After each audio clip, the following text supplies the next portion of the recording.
I'm Edie Lush, and I'm inside the Hub Culture studio with Dr. Mandeep Rai. Thanks for coming by. Thank you for having me, Edie. So this is our second interview about the values compass, but it's coming at a really important time because I think that we are in a tornado of crises. We have the war in Ukraine, the aftermath of the pandemic. We have concerns about inflation, food insecurity. The list goes on.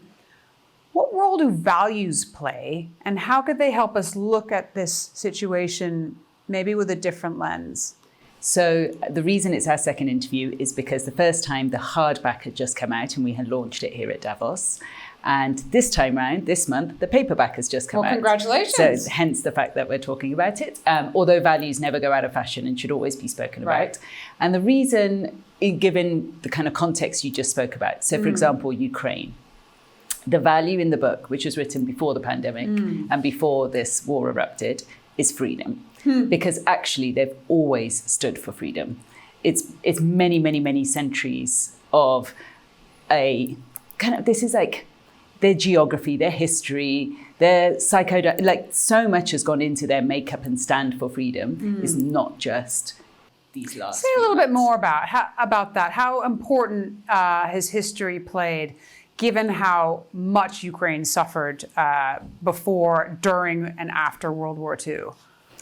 Hugely. I mean, their stand for freedom, especially regarding Russia, always has been the case. It's not just now that there's been an actual invasion. In fact, if anything, this might prove to be an opportunity, as with any crisis. And with the pandemic, we saw that actually values, every country reacted to the pandemic according to their values. So, for example, England, keep calm, carry on, as you saw even recently, right? Or the attention to detail that the Italians showed, or the pragmatism that the Chinese showed, or the way that the Americans pivoted and were quite entrepreneurial with how they went about it. All of this, again, I didn't have a crystal ball, but these values are so ingrained in us that they play out no matter what the context. What other values would you point to at the moment as being critical ways to look at lenses of some of the challenges we face?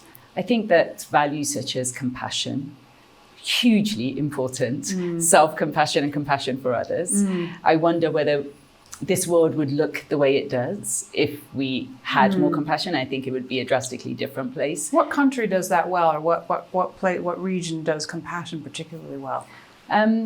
You can see it a lot in the Eastern world. I'm not saying that the Western doesn't have it, but we have to deliberately almost put in that sense of self-compassion because often we think that if we punish ourselves a little, or if we have that threat of disappointment, the or hair shirt, the whip, that I just need to work harder and then it will be better, rather than actually, if I have more forgiveness towards myself and others, then perhaps I'll flow, and then there wouldn't be any of that fear around doing well, not doing well, and that doesn't even play a part. I mean, ultimately, with tiny grains of, not even tiny grains of sand in the cosmos, why are we taking everything so seriously and hard? Yes. What about some of the conflict? If you look at Russia and Ukraine from a values lens, what are the values that come into conflict there? Well, with Russia, it has always been about almost more than strength, like a fortitude, like really showing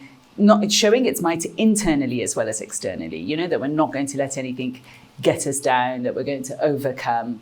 And that value for freedom for Ukraine has always been there. But now it's really, we really have almost a value of standing for our values when we stand next to Ukraine. We're standing for the right to live the way you should live, not to be oppressed, to have maybe democracy and all those other elements that values bring.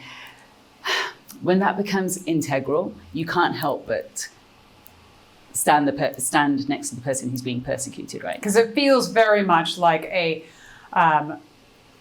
conflict, a war between the way that different countries view the world, right? It feels like a conflict, a war of those who stand for freedom, who stand for democracy, who stand for real news, right? For real facts, versus those who stand for domination, for expansion, for eliminating, geographical lines. It feels like if we don't stand in the right place, it's quite an important moment. Appeasement is probably putting it quite lightly.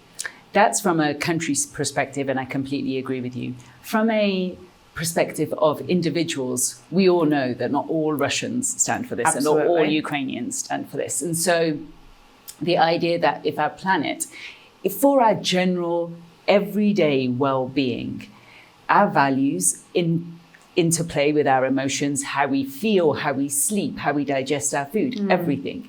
If we have equanimity, joy, well, all of those well-being kind of elements, Concepts, yeah. then actually your genealogy changes as a result.